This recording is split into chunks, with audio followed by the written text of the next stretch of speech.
Gazzetta dello Sport melaporkan bahwa Hakan Calhanoglu berisiko didiskualifikasi setelah mengaku melakukan kontak pribadi dengan beberapa pimpinan Kurva Nord, meski pihak klub telah menyarankannya untuk tidak melakukan hal tersebut. Pemain Inter asal Turki ini adalah anggota Inter ketiga yang memberikan kesaksian setelah Inzaghi dan Zanetti. Semuanya berkisar pada pasal 25 Kode Keadilan Olahraga dan ayat 10 yang mengatur larangan menjalin hubungan dengan eksponen kelompok atau kelompok supporter yang bukan bagian dari asosiasi yang berafiliasi dengan klub, dan resiko yang signifikan dalam hal ini adalah diskualifikasi selama satu pertandingan atau lebih.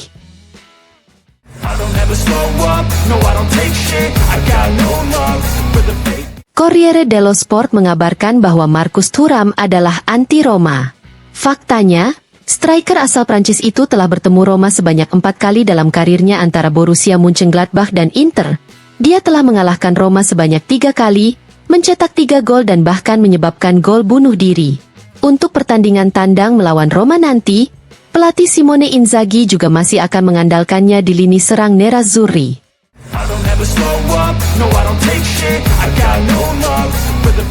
Aslani berisiko untuk pertandingan tandang melawan Roma. Menurut yang dilansir Sky Sport, gelandang Nerazzurri tersebut mengalami cedera di penghujung latihan hari ini. Kondisinya akan dievaluasi besok, dan bagi pelatih Simone Inzaghi, ini bisa menjadi kejadian tak terduga tambahan di lini tengah setelah cederanya Zielinski.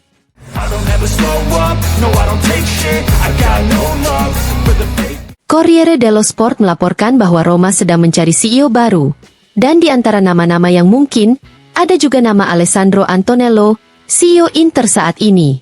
Antonello merupakan sosok yang dikenal baik oleh Friedkins mengingat sejak 2021 ia menjadi anggota ECA, dan sangat dekat dengan garis politik Presiden Nasser Al-Khelaifi, orang nomor 1 PSG yang didukung pemilik Roma sejak hari pertama akuisisi klub.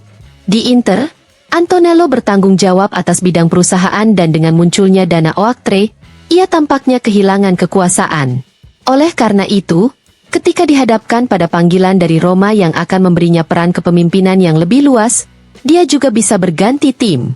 Sementara itu, Roma juga mengikuti petunjuk lain. Di buku catatan pemiliknya juga terdapat profil Giovanni Carnevali, CEO Sassuolo dan Claudio Fenucci, CEO Bologna.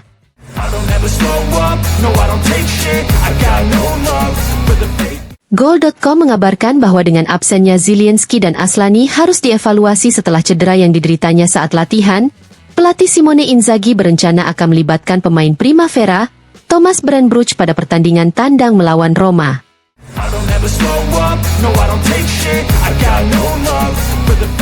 FC Inter News mengabarkan bahwa sejauh ini Inter telah mencetak 298 gol melawan Roma di Serie A. Dengan demikian, rekor bersejarah sudah di depan mata. Tim asuhan Simone Inzaghi bisa menjadi tim pertama yang mencetak 300 gol melawan satu lawan di divisi teratas Italia.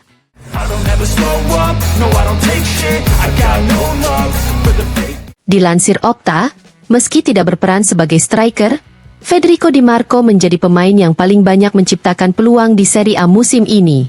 Sejauh ini penghitungannya mencapai 17 peluang, setara dengan pemain AC Milan Christian Pulisic. Mengingat bek 5 liga besar Eropa, hanya Achraf Hakimi dengan 20 peluang dan Alex Grimaldo dengan 19 peluang yang tampil lebih baik. Sementara itu, dalam 8 penampilan terakhirnya antara Inter dan tim nasional, Di Marco telah terlibat dalam 5 gol, dengan rincian 2 gol dan 3 assist. Roma, yang akan menjadi lawan berikutnya di Liga, memberikan kenangan manis bagi Di Marco. Dalam 4 pertandingan terakhir melawan Roma di Serie A, Di Marco telah terlibat dalam 3 gol, dengan rincian 2 gol dan 1 assist.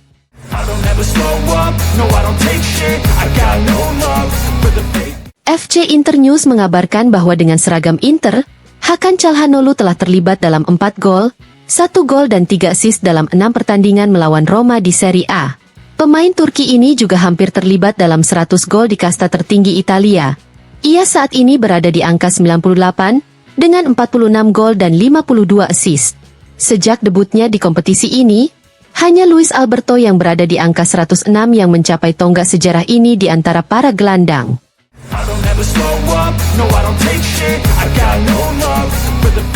Dilansir FC Inter News, Nerazzurri telah memenangkan 3 pertandingan Serie A terakhir mereka di Olimpico melawan Roma. Inter juga menjadi tim pertama dalam sejarah kejuaraan Italia yang mampu mencetak lebih dari 1 gol dalam 7 laga tandang berturut-turut di kandang Roma.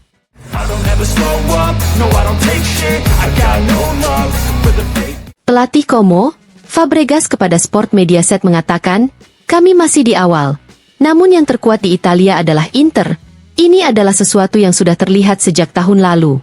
Formasi 3-5-2-nya Simone Inzaghi sangat mendominasi. Anda dapat dengan jelas melihat pergerakan yang dilakukan para pemainnya. Rasanya luar biasa bagi saya karena di belakang anarki total yang terlihat di lapangan, ada kerja yang sangat keras."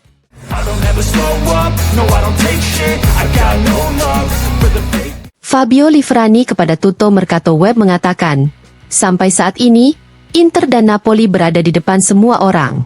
Karena kualitas kuatnya, Inter menjadi favorit. Tapi Napoli hanya memiliki 1 pertandingan dalam seminggu dan seorang pelatih penting. Sementara itu, bagi saya, Juve dan Milan sepertinya punya beberapa masalah."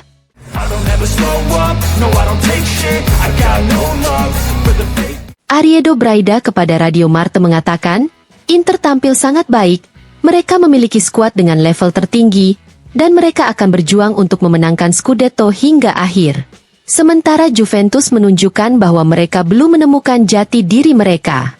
Namun, mereka memiliki pelatih yang memberikan ide-ide sepak bola baru kepada tim. Mereka akan menjadi sangat kompetitif seiring berjalannya waktu."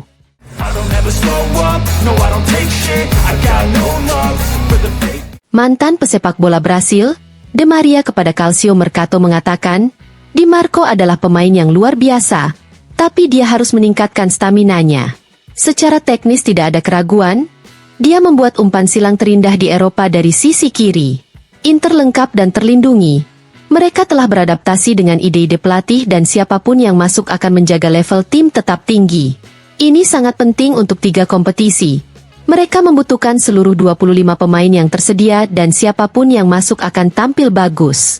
Bernabe tiba di Parma dalam usia yang sangat muda.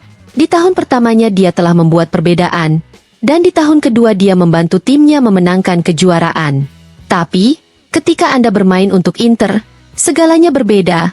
Anda dipaksa untuk menang dan Anda tidak boleh membuat kesalahan. Jika Bernabe diberi waktu untuk beradaptasi, saya yakin dia juga bisa menjadi pemain hebat di Inter. Fondasi Inter saat ini sama seperti tahun 2004. Dengan banyak pemain juara namun juga para pemain yang bersedia membantu pelatih, klub, dan para penggemar. Lautaro telah membawa Inter ke level yang sangat tinggi. Dia telah membuat dirinya siap, dan dia adalah seorang pemimpin. Saya yakin dia bisa memenangkan Ballon d'Or. Dia menang bersama klub dan tim nasionalnya. Tetapi kita tahu bahwa ini adalah pilihan yang dibuat oleh jurnalis dan penggemar di seluruh dunia. Pada akhirnya, kerja keraslah yang membuahkan hasil. Saya tidak percaya pada keberuntungan. Lautaro mengukir ruang untuk dirinya sendiri di tim nasional yang penuh dengan juara. Dia pantas untuk sukses. Dia bekerja sangat keras."